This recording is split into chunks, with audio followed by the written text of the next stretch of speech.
sono stato qui a parlare di canto tenore era il 4 novembre del 1995, sono quasi 30 anni. Al momento ho presentato, dicevo, il libro Tenore, dentro il quale io ho scattato una fotografia di quello che era la situazione del canto tenore ad allora. Quindi ho messo insieme le denominazioni del canto tenore, quali sono le ripartizioni, quindi l'area di diffusione storica, e all'interno di quell'area di diffusione storica le, diciamo, macro differenze fra un modo di cantare ed un altro. La strada è stata lunga anche perché mi picco di continuare la ricerca, perché la ricerca non può mai dirsi completa, anzi quasi tutti i giorni metto in discussione quello che è la mia ricerca sul canto. Ogni traguardo che raggiungo, quasi subito ci rifletto, continuo a cercare e quindi si definisce in altri termini. Non vi nascondo che stasera avrete a che fare anche con delle sorprese, perché il canto tenore, se ci pensate bene, spesso e volentieri si ha una conoscenza estremamente locale del canto. Voglio dire che si conosce molto bene il canto di Pitti, si conosce molto bene il canto di Orgoso, si conosce molto bene il canto di Orosei, ma c'è una veduta d'insieme, perché guardate, è solo in un'apertura davvero a 360 gradi che si potrà ottenere una luce chiara su quello che è il canto tenore. E stasera noi lo vedremo immediatamente con il tenore Raymond Melucco di Pitti, che ci canterà la prima delle forme che prendiamo in esame stasera. Parleremo del canto a Isterritas. Lo sentiamo e subito dopo proviamo a vedere di che cosa si tratta. Cioè le forme, chiamiamole così, le melodie del canto a tenore, le vedrete in proiezione qui sul monitor, e a quel punto riuscirete a capire quanto la lingua sarda si sia contorta intorno ai termini. Sentiamo il tenore di Monmouth.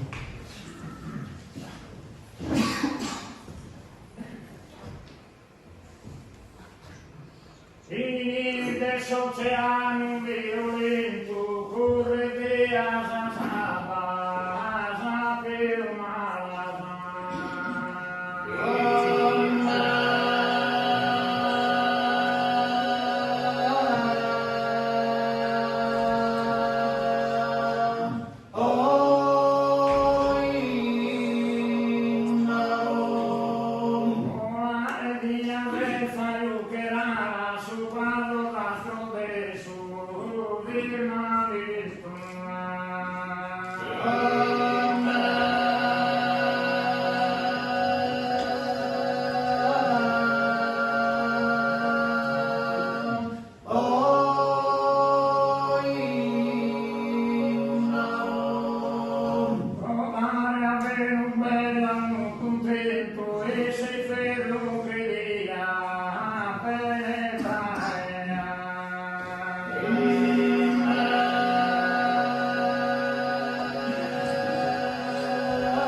e senso.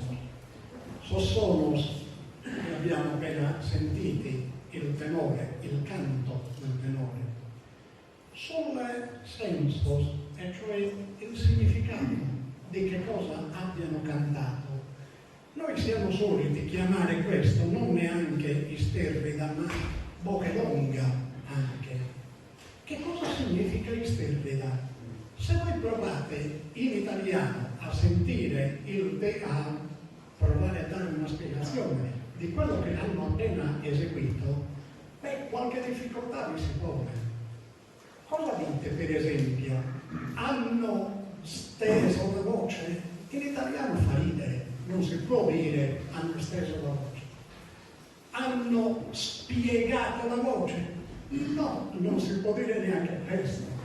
E allora dovete sapere, se procediamo con la seconda slide, quella di isterrida proprio, vedrete da dove viene la parola isterrida. La parola isterrida viene dall'accadico, vedete in basso dizionario di lingua accadica, e istaruta.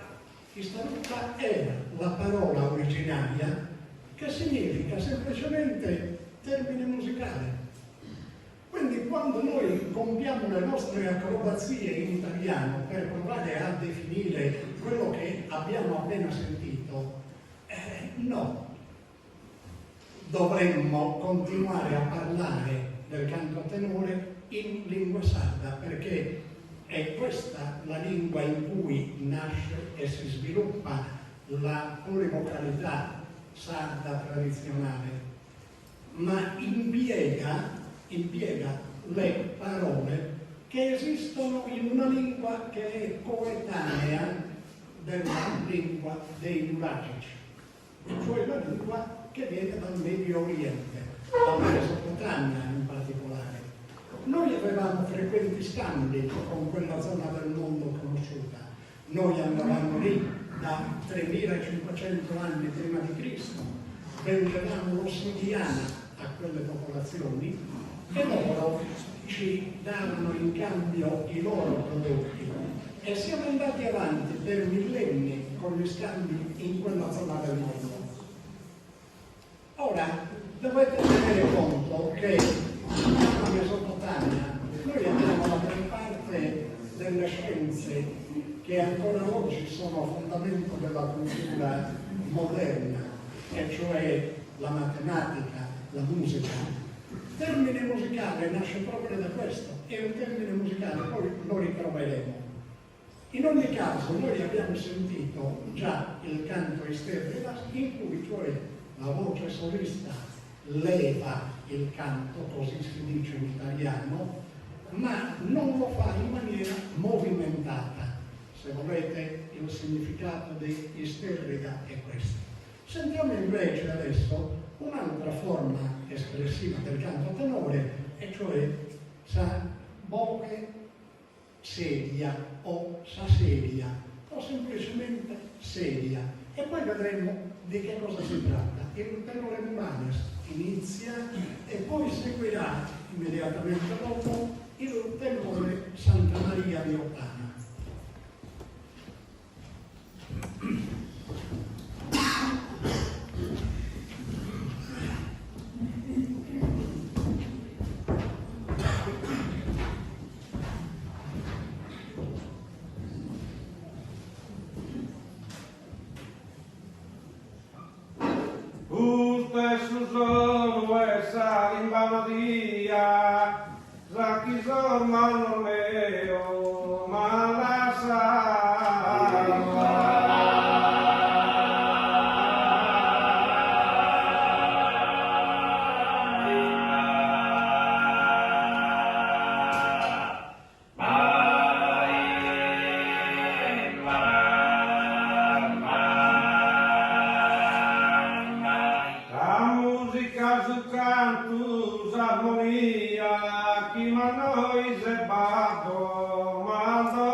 canta la tenora.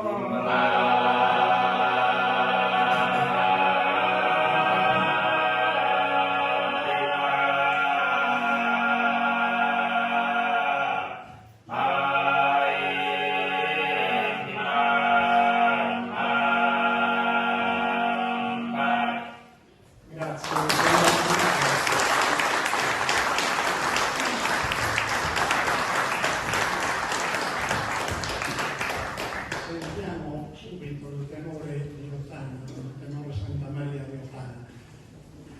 Intanto avete sentito che rispetto alla forma esecutiva che ha preceduto quella di Vitti, del tenore di Monrelomo di Vitti, abbiamo avuto non solo la voce longa, ma abbiamo avuto anche un modo di cantare che è chiamato in sardo sos corpus. E io vi chiedo, tenete a mente questa parola, perché la ritroveremo nell'arco della nostra conversazione. Il tenore Santa Maria di Ottana.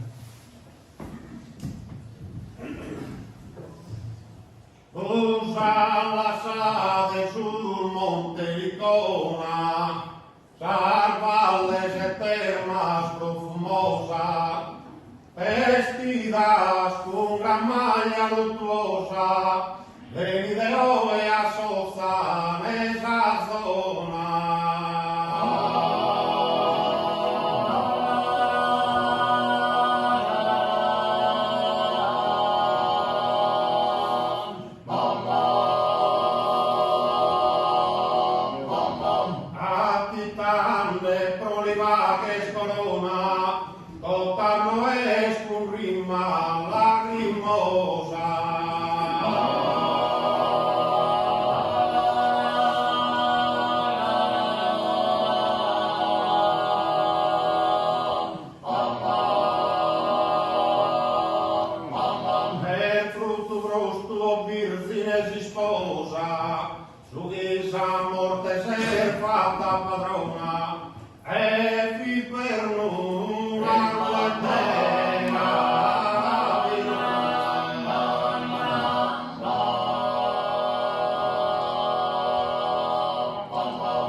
Grazie al tenore Santa Maria di Ottana. Anche qui avete sentito che oltre al modo di cantare che abbiamo trovato nel tenore di Vitti, e cioè voce isteria, abbiamo poi sentito anche Soscorfos. Come avviene questo? Avviene praticamente così: il testo poetico viene articolato in maniera tale da dare delle accentuazioni che sono già all'interno del testo poetico, ma quelle costituiscono l'invito per la creazione musicale di basso, contra e mescolore. Cosa significa però seria? Beh, proviamo a vedere dalla slide. Seria. Guardate un pochino da dove viene anche questo termine e guardate il significato. Nel dizionario, se lo cercate nella versione francese, troverete chant, chanson e quindi intermède musical. Quello che avete qui davanti, e cioè canto, canzone, intermezzo musicale. Quindi che cosa è Saseria? Non è il canto pacato, come abbiamo continuato a sentire per anni e anni e anni. non c'entra niente, era un canto. Adesso io vi invito a considerare fra l'altro la radice della parola Seu. Sentite bene la mia pronuncia a saburgalesa, Seu. Ebbene, quella è quella prima parte, Sher. Se lo prendete in ebraico diventa Zir, se lo prendete in sumerico diventa Zir ugualmente, e significa canto, e quindi anche verbo cantare. Ad Orgari abbiamo un insetto che tutto il giorno canta, e lo chiamiamo ziri, la cicala, che non fa altro che cantare tutto il giorno. Vedete che la radice non c'è solo nel canto tenore dunque, ma esiste anche all'interno della lingua più in generale. In questo caso, a livello zoologico, troviamo l'insetto che mantiene ancora questo nome.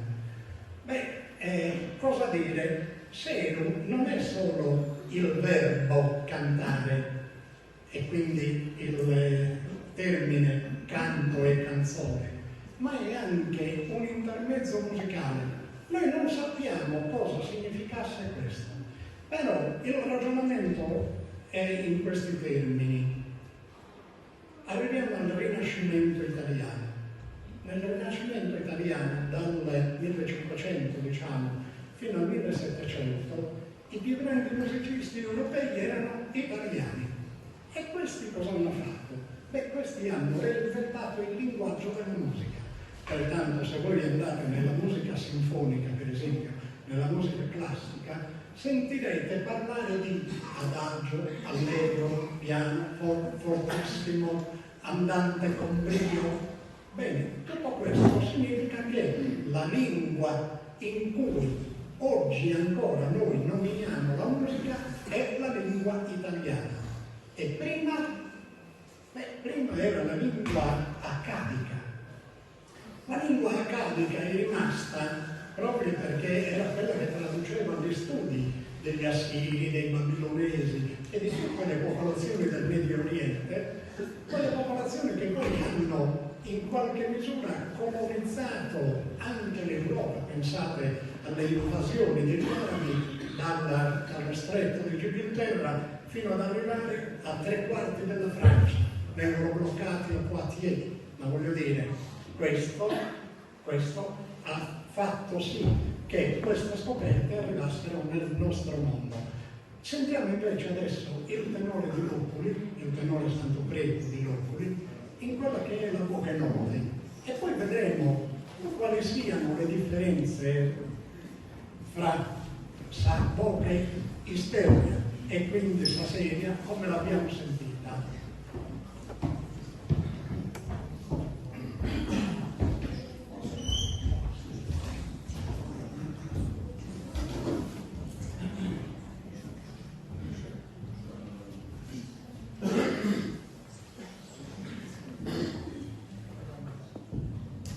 Santo,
e Sant'Antoni testato in sanario, l'han fatto protettore su portario.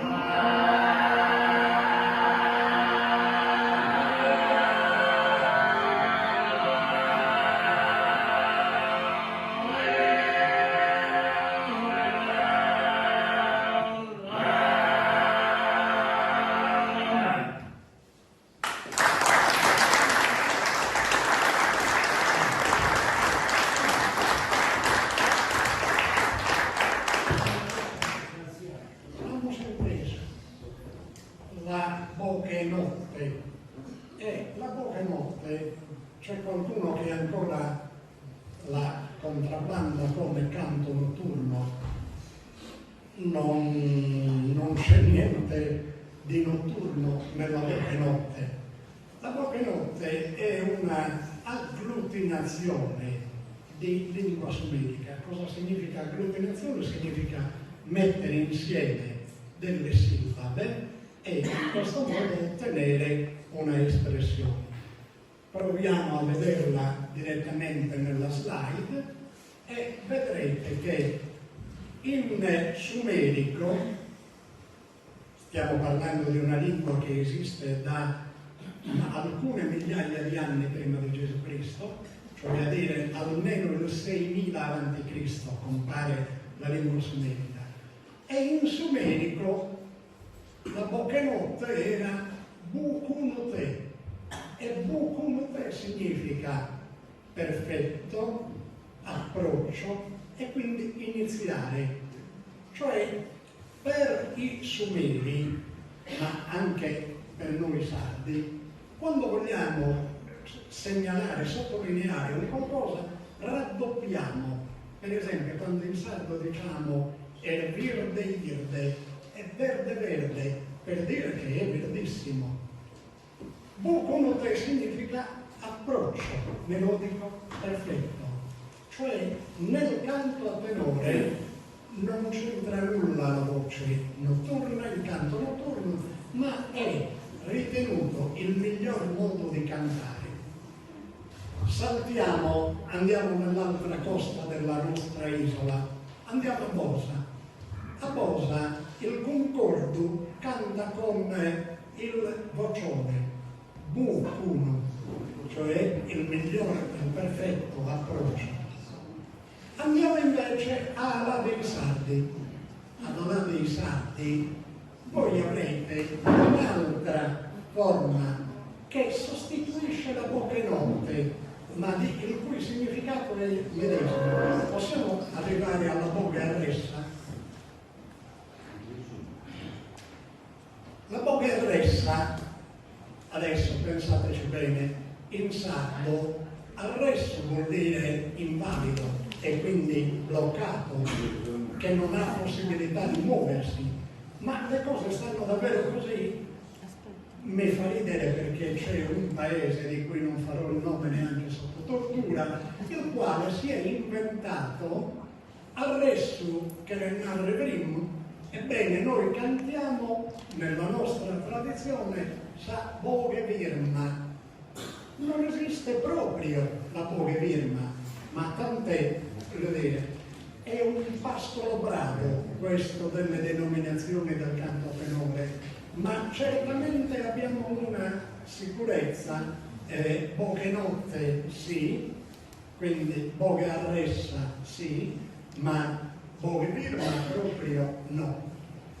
Saltiamo ad un'altra melodia, io vi chiederei adesso in rapida successione i Muttos. Mi pare che debba iniziare l'Oculi. Sono Muttos.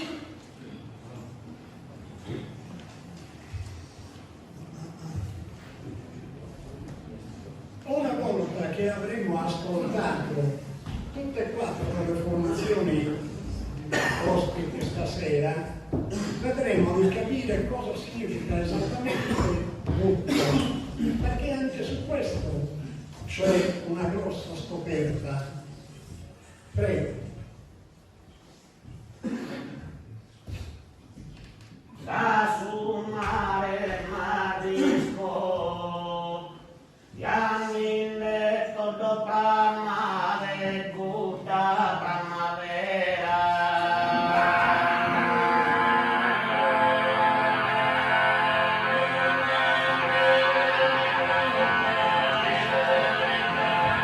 Da sul mare marisco, sisiro mi samama, prima de custusero saiza che ripisco.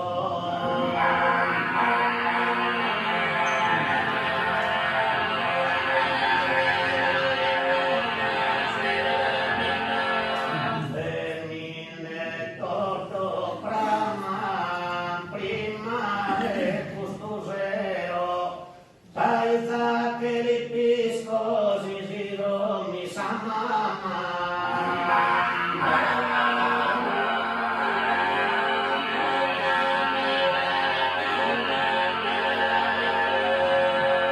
Kuda primavera, sisiro mi samama, saiza che ripisco, primavera custusera.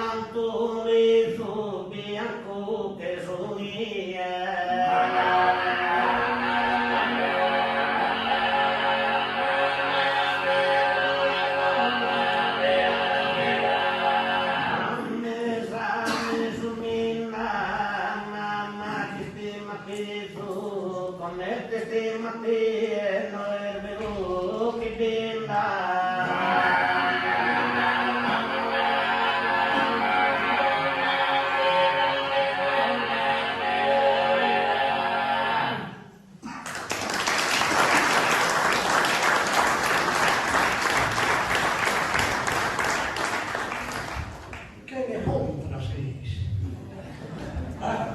Che ne contra? Mi pare che mi tocca a Orgoso, no?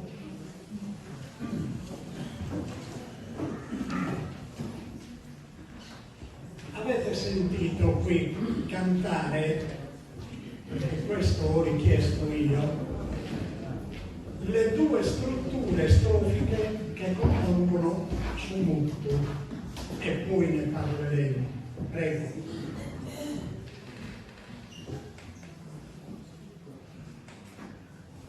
Andoi e tu peri, affroni e si mosa, tu su fenefiria tenilosi memoria.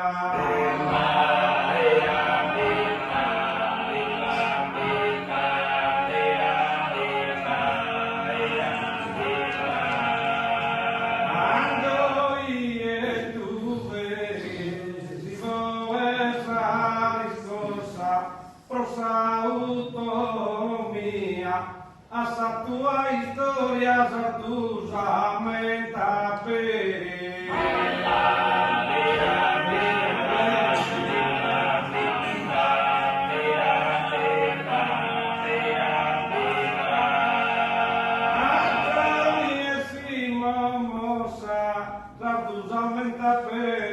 Sa tua historia, prosa autonomia e si vuole sa riscossa.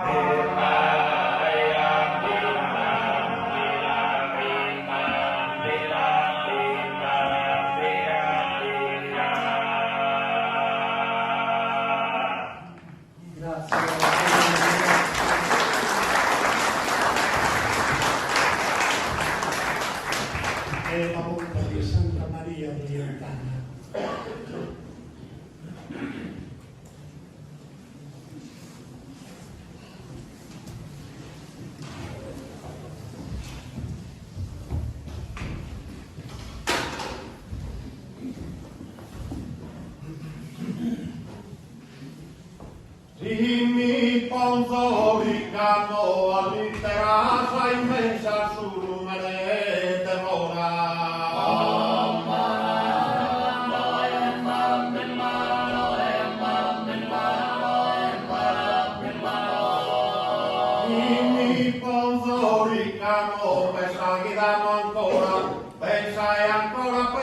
pensare ancora d'amore.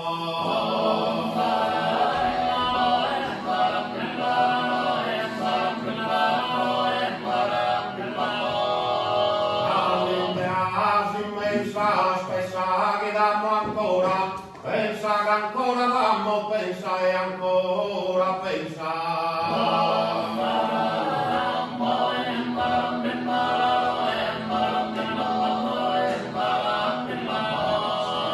Tu me te l'ora, pensa che ancora d'ammo, pensa e ancora pensa, pensa che d'ammo ancora.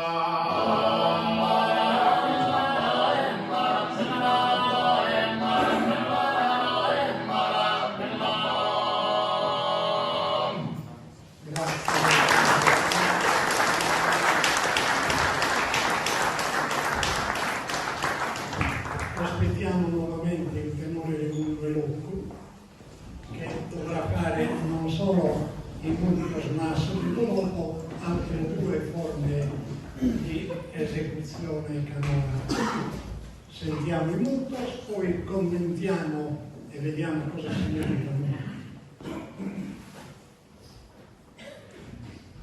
Retose non ancora andata a manicare e buono coserino asa. Imbombero, immarammiraro, immarammiraro, immarammiradiamon. Retusi muranco tutta con la satanare che abbaixo traino canno tapo con asa. Imbombero, immarammiraro, immarammiraro, immarammiradiamon. Non detta manicare canno tapo con tu che abbaixo traino tapo la satanare asa. Imbombero,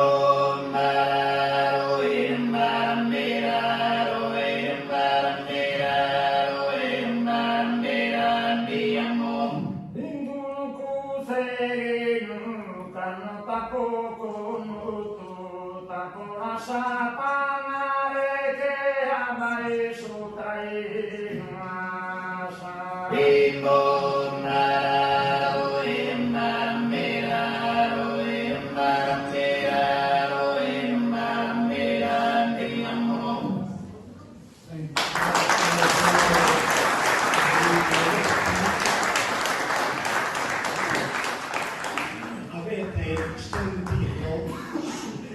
Avete sentito cantare in questa maniera. Prima hanno cantato sisterrida. Noi usiamo, cioè, quella parola che abbiamo trovato all'inizio per indicare una struttura strofica minima. Sono 3, 4, al massimo 5 versi, che è sisterrida, e poi invece abbiamo trovato gamba detorrata. Non solo una, ma abbiamo trovato la seconda gamba detorrata, la terza gamba detorrata, come minimo. Altrimenti si può arrivare fino a 5 gambas detorrate, naturalmente cambierà la forma di composizione dei muttos, cioè del mutto. Cioè, per esempio, allora si potrà avere su mutto floriu e a quel punto si ottiene una rima in più e questo significa avere una gamba detorrata in più. Ma che cosa significa gamba detorrata? Ognuno di noi è abituato a dire gamba significa verso. No, in questo caso non è solo il verso, è la seconda struttura che diventa anche terza, quarta, eccetera, eccetera. Ma qual è il significato di gamba?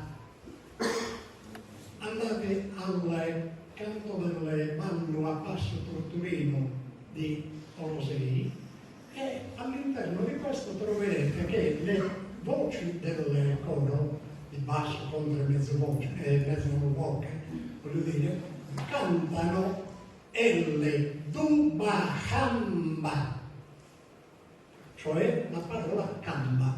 Cosa significa? Canta significa armonia distribuita. Distribuita dove? Distribuita all'interno dei versi che compongono questa struttura compositiva dei motto. Come funziona quindi il motto? Il motto funziona, oggi è un'aberrazione, devo dire, mi dà quasi fastidio all'orecchio. Quando io sento cantare i mottos e le voci soliste intonano si sterrida e s'attorrata e si fermano lì. La bellezza dei mottos qual era? La bellezza dei mottos era nel fatto che si capovolgesse l'ordine dei versi all'interno delle strofe che si creano e si capovolgesse talvolta anche l'ordine che all'interno del verso hanno le varie parole. Insomma, per capirci, muttu viene da quelle lingue così lontane e significa mu. Lo trovate nel dizionario del CAD, cioè il Chicago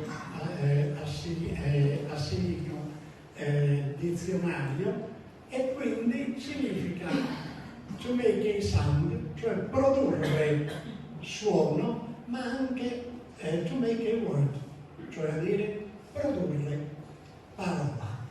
Quindi la bellezza sarebbe qui, cioè già produrre suono e parola, ma c'è un'altra componente, tu.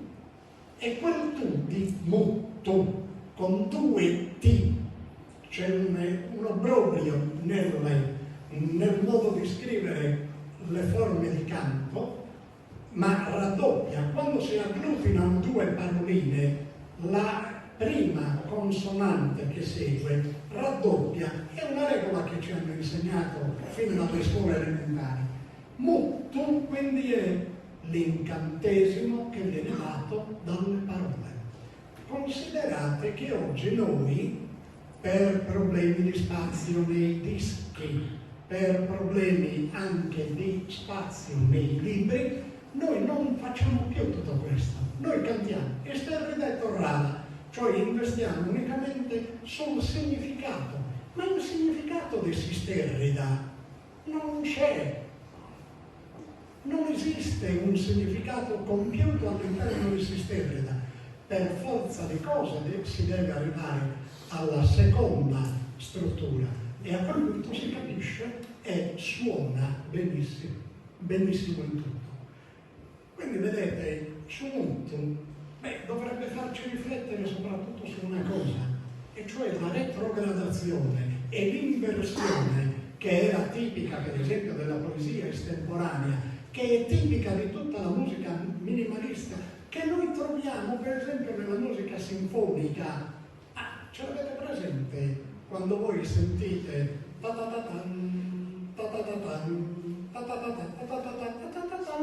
sapete che sono sempre le stesse cose, ma vengono ripetute, vengono proliferate, come si dice in musica, ma noi a tutto questo sardo diciamo no, po' carità, e invece sbagliamo in questo, perché tutta la musica è fatta di ripetizione, di proliferazione, di frammentazione, eccetera, eccetera. Passiamo ad un altro genere di canto, a sandire.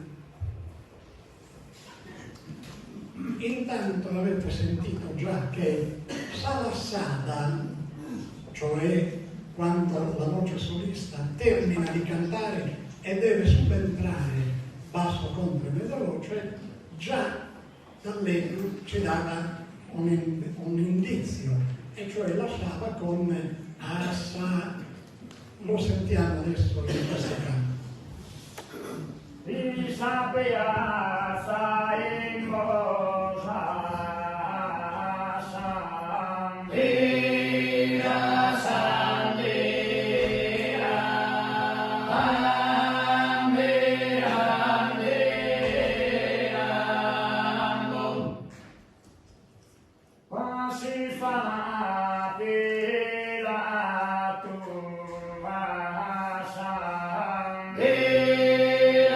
Sande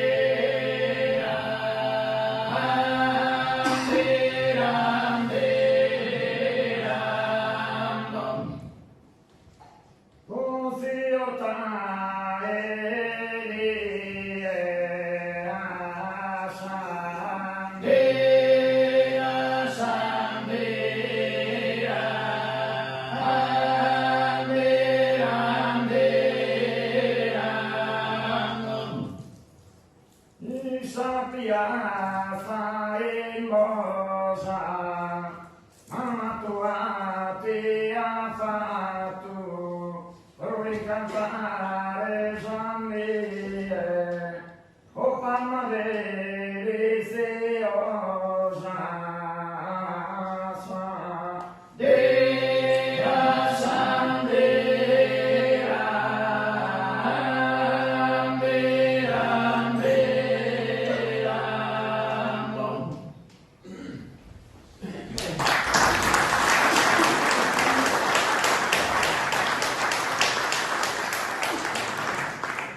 La fantasia è sfrenata.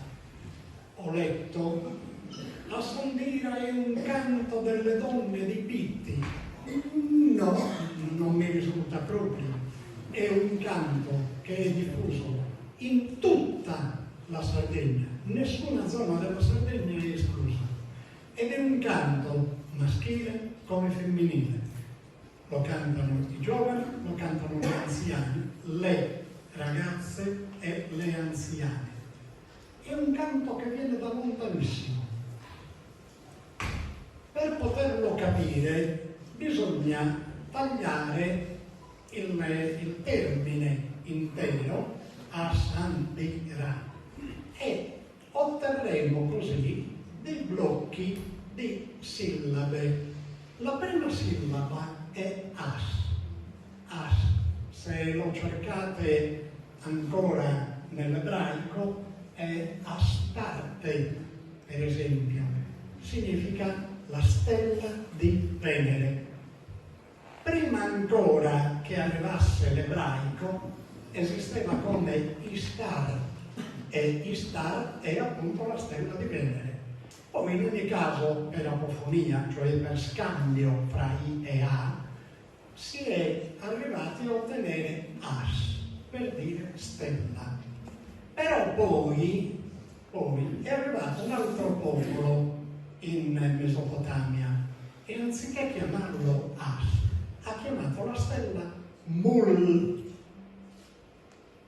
Torna il popolo precedente e dice no, a me va bene chiamarla As. No, mettiamoci d'accordo. E praticamente si arriva a questo compromesso. Mulas, cognome che in Sardegna è diffusissimo. Asi viene dalle mule e sono tutto poleggio se cose in Sardegna. Non può essere, capite bene. Ed è invece un nome, Muriel, è un nome femminile, molto bello. Stiamo chiamando una donna stella. Pensate quanto è bello. Guardate le altre parti della denominazione di questo canto. An è il cielo, Di è il verbo brillare e quindi Ra. Ra è il dio del cielo, ma è il dio sole, chiedo scusa, che è quindi fulgido, splendente. E quindi questo canto era un'invocazione alla dea Venere, As, An, Di, Ra.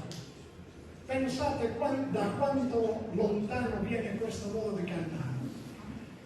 Questo modo di cantare è stato utilizzato poi anche come canto del carnevale. A Orosei, per esempio, veniva utilizzato il martedì di carnevale per una riproposizione dei riti adonei. Ma vediamo una prossima melodia del repertorio del canto a tenore, Sagrone.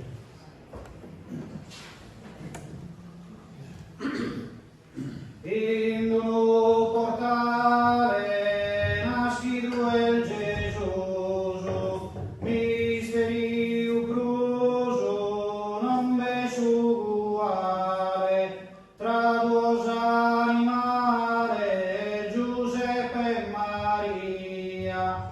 Angelos cantate a su Gesù e Maria. Angelos cantate a su Gesù e Maria.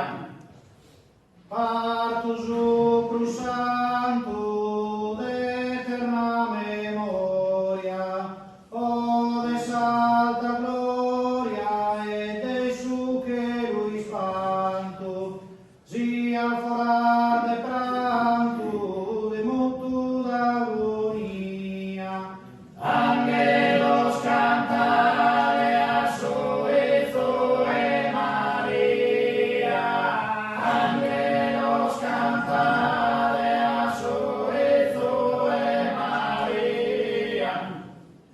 so supremos cor de esos serafinos, cum orchestra inor bellos et decoro, suscitan sonoros cantos de alegría.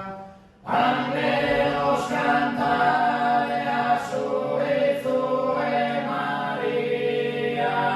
Angelos cantare a su María.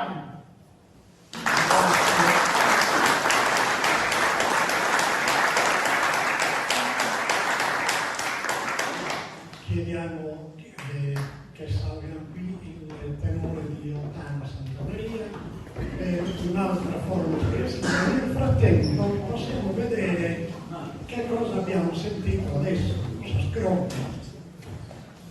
La parola grobbe è usa in alcuni paesi della zona qui, ma con varianti minime la troviamo in tutta la Sardegna. Guardate, dall'alto, Gobula, Godula, fino ad arrivare al Campidano, dove la parola non è più Gobula o Gobula o grobbe, ma diventa curba o cruba.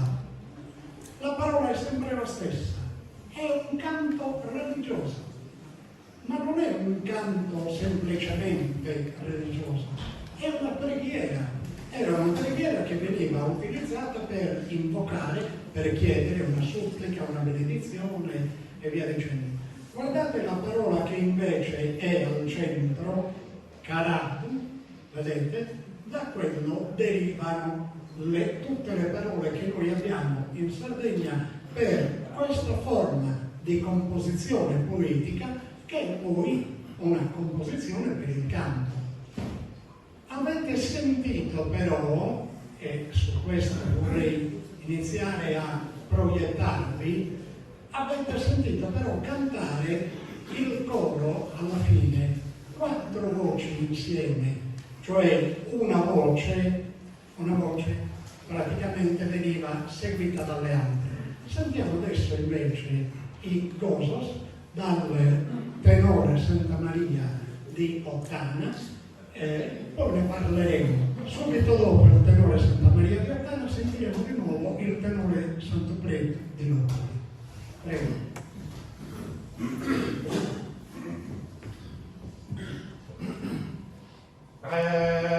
Credo vide urda esuniente,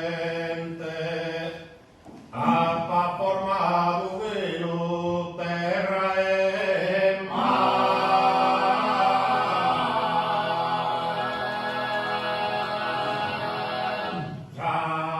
Chiamano poderosa onnipotente, Proteus su podia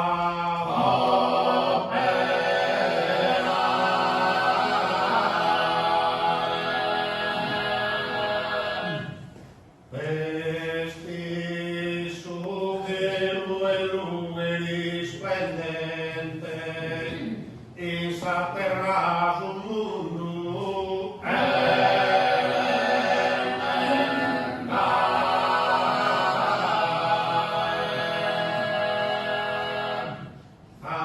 Adesso mare gracias iscritto, ostri scritto tu ha fatto a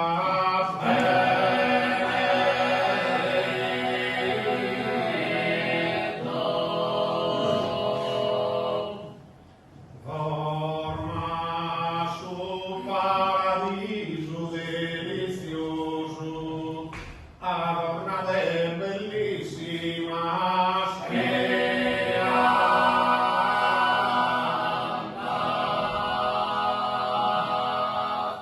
Uno punzo e terra pruinoso, impasta cus armanor sacro santa.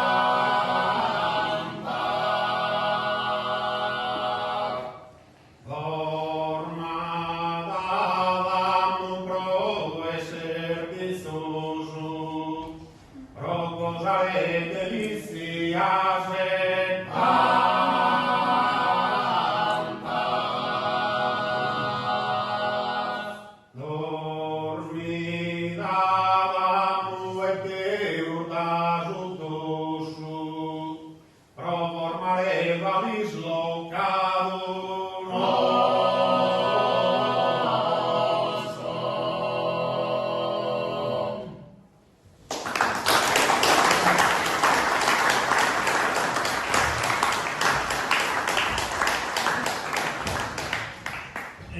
molto interessante quello che abbiamo appena ascoltato dal tenore Santa Maria di Ottana, perché a Ottana è ormai da tradizione questa maniera di cantare il Gosos, dove però anziché il metro solito dei Gosos sono due, per dire, e cioè il senario e l'ottonario, avete sentito che cantavano dei versi di 11 sillabe. Naturalmente questo richiede un'articolazione melodica da parte della voce straordinariamente ricca. Complimenti.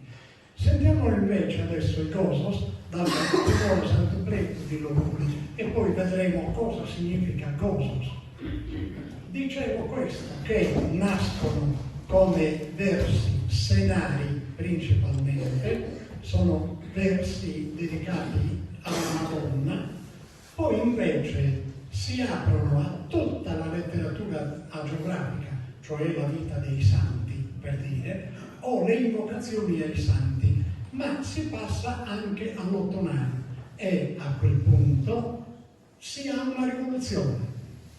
Io credo che tutti quanti voi abbiate sentito più di una volta cantare Sinno del Patriotus Arduas Tributatarios di Francesco Ignazio Magno, quella baronessa tirannia, nasce in forma di Gosos, però non è più un testo religioso, è qualcosa legato proprio alla rivoluzione che i sardi avevano provato a compiere nel 1794.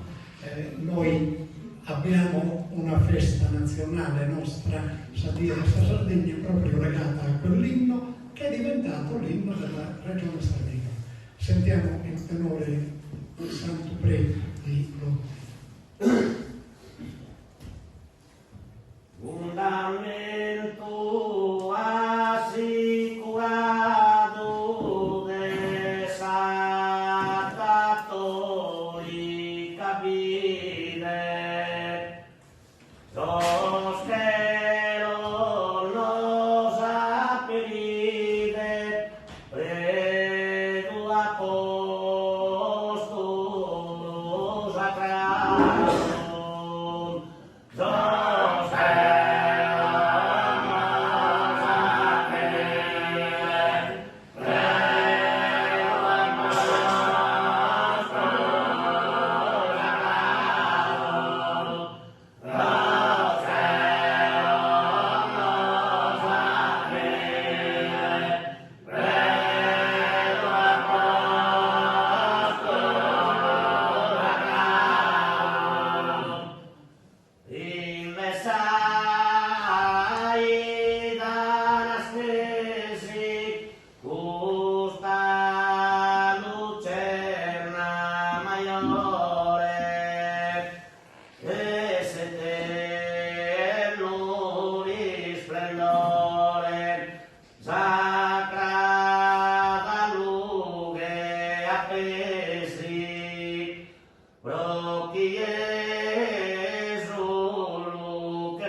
vi chiedo di osservare quello che avete appena finito di ascoltare. Avete ascoltato la voce solista che poi canta però insieme alle altre voci del coro. Come dire che si moltiplica la voce. Vediamo allora cosa significa Gosos. Vedete la slide.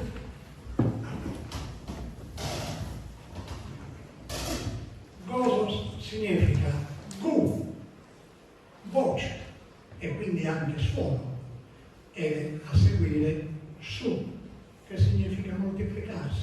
Quello che avete appena sentito, una voce che si moltiplica. Qualcuno vi verrà a dire: ma veramente voi in Sardegna i Rosos ce li avete perché ve li abbiamo portati noi catalani? Qualcun altro vi dirà: no, noi spagnoli ve li abbiamo portati. Niente di tutto questo. Non esiste una lingua che possa portare una cosa come questa ad un altro popolo.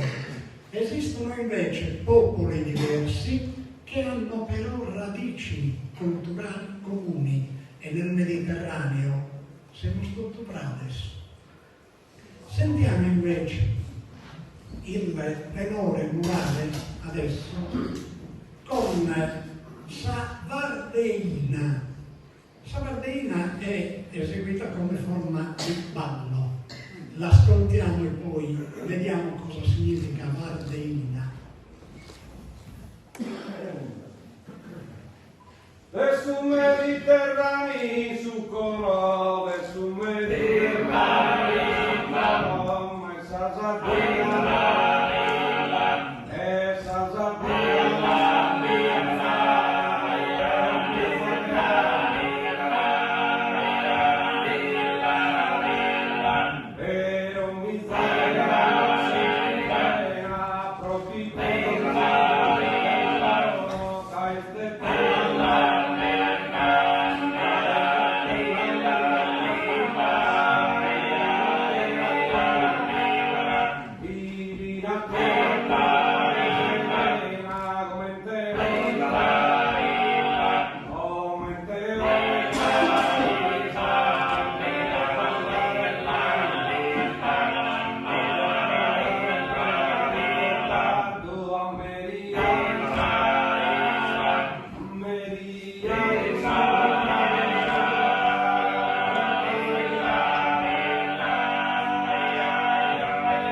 De significa generare, dare forma, e quindi ina, che è un suffisso per creare gli aggettivi.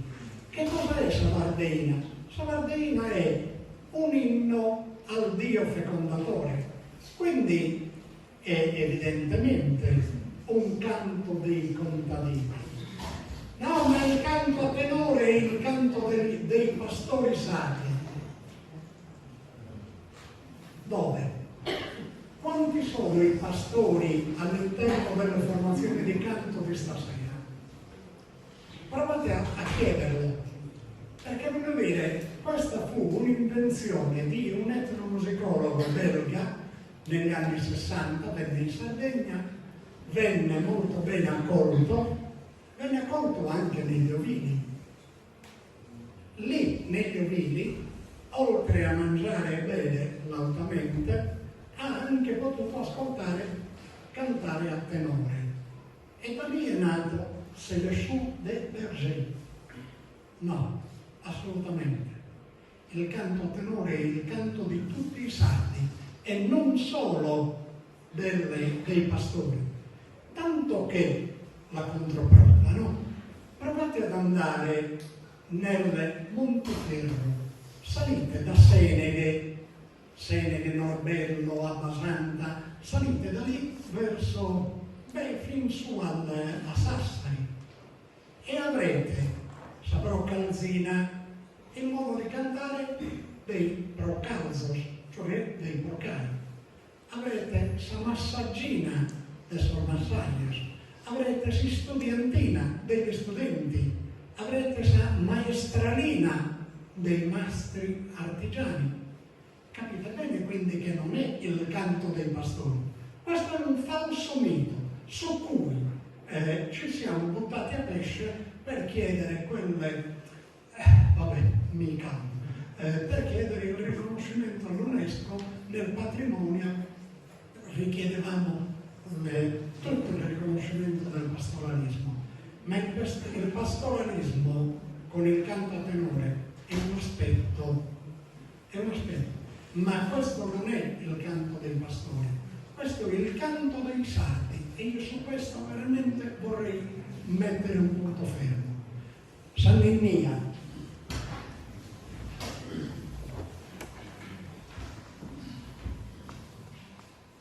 Annia, non mi sa per la mia, amabile sì e non mi sa mia prenda e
In presenza di questo canto io sfido chiunque a far addormentare un bambino. Non è possibile. Quindi questo non è la ninna nanna, quello che i francesi chiamano la danseuse. No, questo è un altro canto. In proiezione potrete vedere, io intanto provo a sollecitare la vostra memoria. Vi ricordate Annibale, il condottiero cartaginese che valica le Alpi sugli elefanti? Ebbene, Annibale, sentite bene questa parola, Annibale. Anni è stato costrutto per capirci subito, è Piliruglio, Brentimanno, Barbilongo. Vi dice niente questo in sardo? Insomma, si prende una prima parola e la si costruisce con la I finale e poi si aggiunge l'aggettivo. Questo è lo stato costrutto. In italiano capinera, pettirosso, ma esiste in spagnolo, esiste in francese, esiste dappertutto. È una costruzione che ci viene addirittura dal sumerico. Però Annibale significava che ha la benevolenza di Baal. Baal era un dio dei Puni, cioè una popolazione che era venuta in Sardegna diciamo intorno al VI secolo a.C. Quindi San Ninnia, guardate, anno, ma noi lo prendiamo in stato costrutto, anni, e poi niu, Signore, Maestro. Quindi è una preghiera per chiedere la benevolenza del Signore, del Maestro, cioè di Dio. Passiamo ad un altro modo di cantare, sempre con il tenore morale di Orgosolo, Tatagli mio, e poi ne parliamo. Portus iubiu, acamosi ruiu, e bruno amoramos ai ruiu camos. Tataio meo,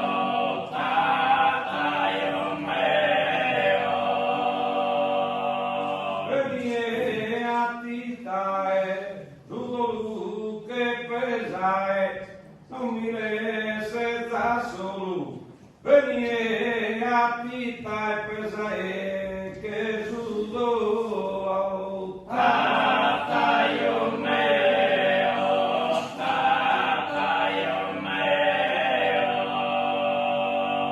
E passa un pan dia, tristure alle anche da sanguestura, allegria e tristura. Tata io meo, tata io meo.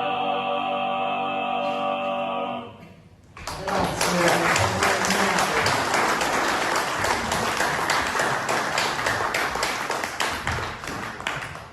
Avete sentito un canto che oggi fa parte del repertorio di alcuni pochi paesi, ma prima era un canto diffusissimo, era un canto di carnevale.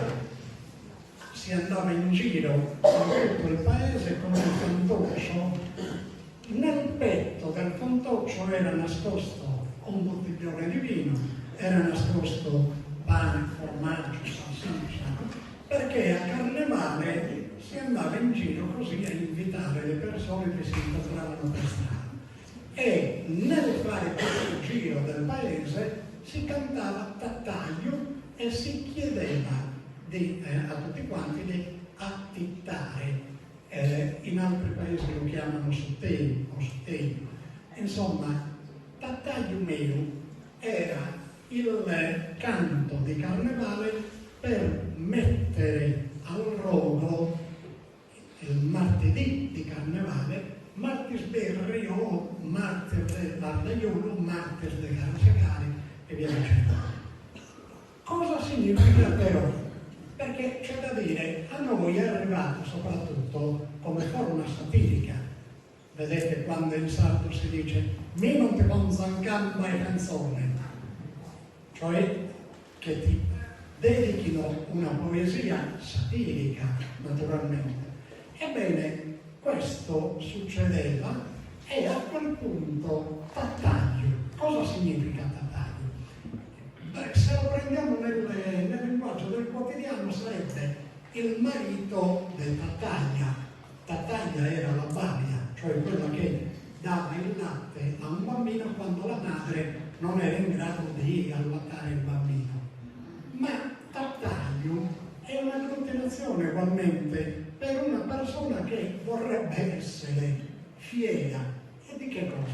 Di aver rotto il fidanzamento. Non c'era niente di cui essere fieri.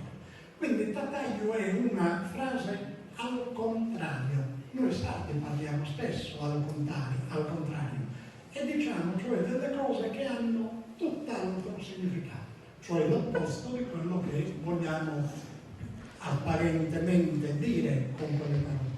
Ed ecco quindi da tre in sumerico si aggiunge il suffisso terminale di nome o di aggettivo e prendiamo da dare. Quello che potete vedere è che fin qui noi abbiamo sentito dei canti all'interno dei quali c'è una componente quasi corale di tutte e quattro le voci. Poi gli etnomusicologi ancora dicono sono suoni non sans, invece no. Quelle che io agli inizi, vi ricorderete, ho chiamato corfos, non sono su sillabe o desinenze sonore insignificanti, è come se ce l'hanno significato, come lo avete visto già dalle melodie, cioè dalle forme esecutive che abbiamo incontrato. Quando per esempio nella gran parte del canto a tenore issa voce notte o issa voce longa si canta il marà, chi è quel Ra? Quel Ra è il dio Sole, che era il dio mesopotamico del Sole ed era il dio egizio del Sole, ma era il dio del Sole per noi sardi. E cosa significa Bimba-Ra? Significa regalaci il calore, Ra, dio Sole. E noi eravamo una popolazione di adoratori del Sole. Pensate un pochino se il canto a tenore ha sensos, quindi significati. Tutto questo noi lo ritroviamo anche nel concordo. Il concordo fa ridere se andate a cercare nei dizionari di etimologia italiana e anche francese e anche spagnolo, troverete che concordo viene dal greco cardia, perché si canta col cuore. Ma quando mai? Si canta con la gola e si canta con la passione, non con il cuore. Il cuore non è un organo vocale, proprio no. Il concordo però che cosa è?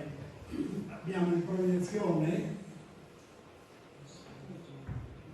Cum è in latino, sì, perché sostituisce quello che in accadico era en, che significa insieme.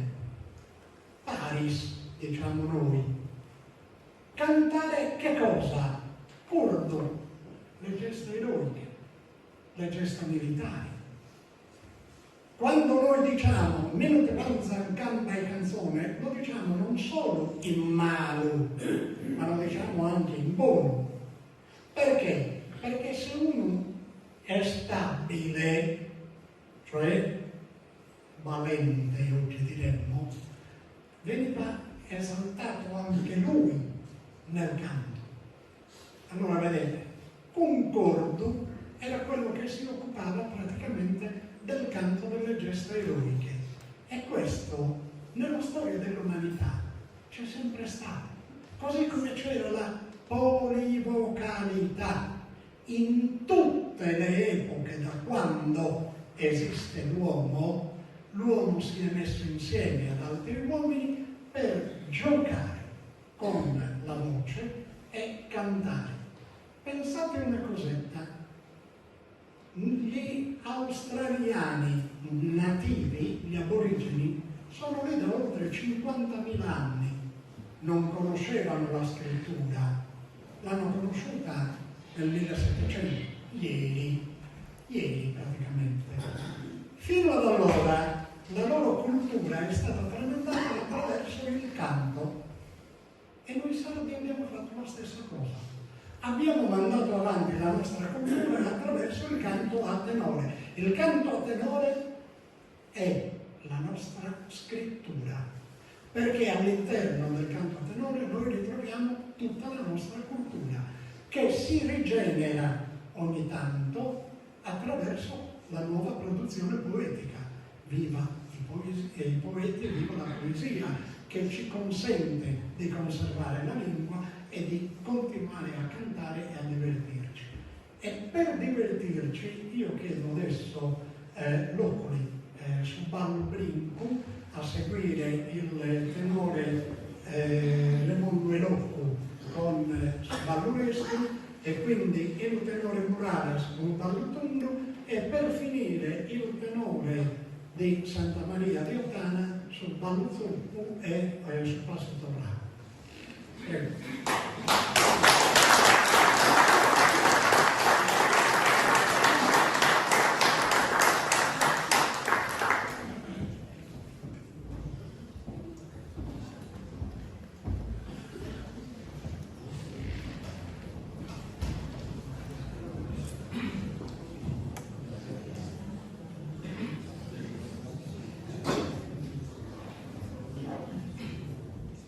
Quando Maria si pone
Miliardo satrota, miliardo satrota, prosali si pututa, cura me giubituta, non va con la conota mia. Ilayona, Ilayona, Ilayona, Ilayona, Ilayona,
Giusto due parole al volo, noi volevamo intanto ringraziare tutta l'organizzazione di Telorep, il professor Del Plano e soprattutto Mario Sanna, la cooperativa Stellare, e poi salutare gli amici del tenore di Ottana, di Argoso e di Loppi. Noi purtroppo abbiamo un altro impegno, quindi dobbiamo scappare, quindi ne approfittiamo per salutarvi adesso.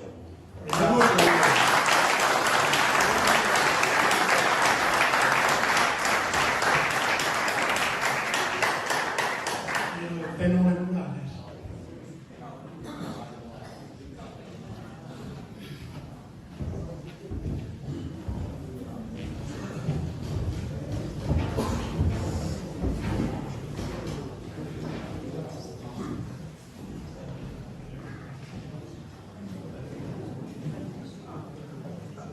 Ballate contra esa guerra, ballate contra esa guerra, no frente de su lague, el populo de esa tierra, braiga de las pague, braiga.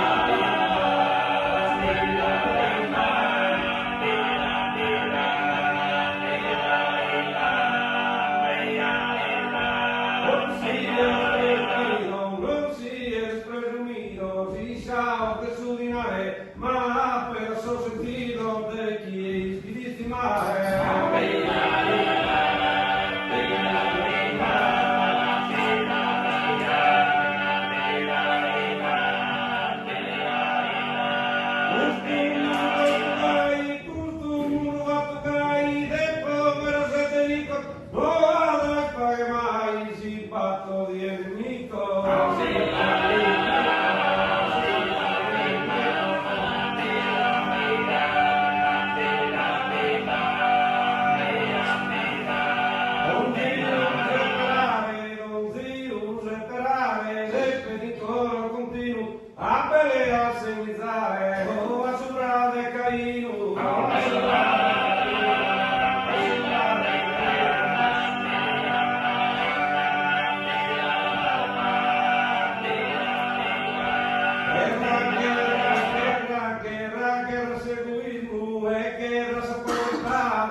Politica sapiente, virtù dalla culturia, non vado minervalente.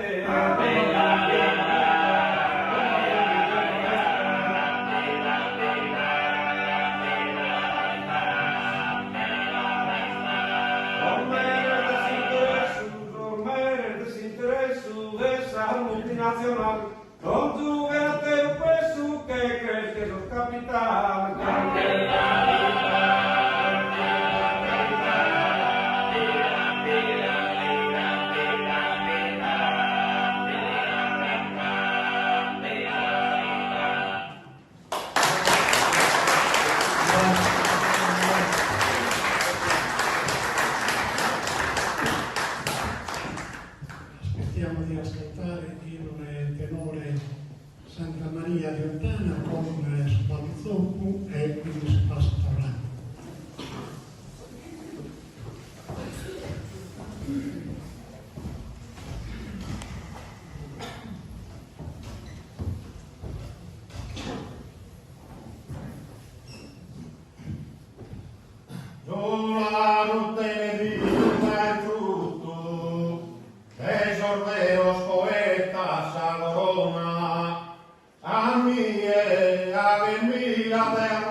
Vediamo che cosa che sia il ballo.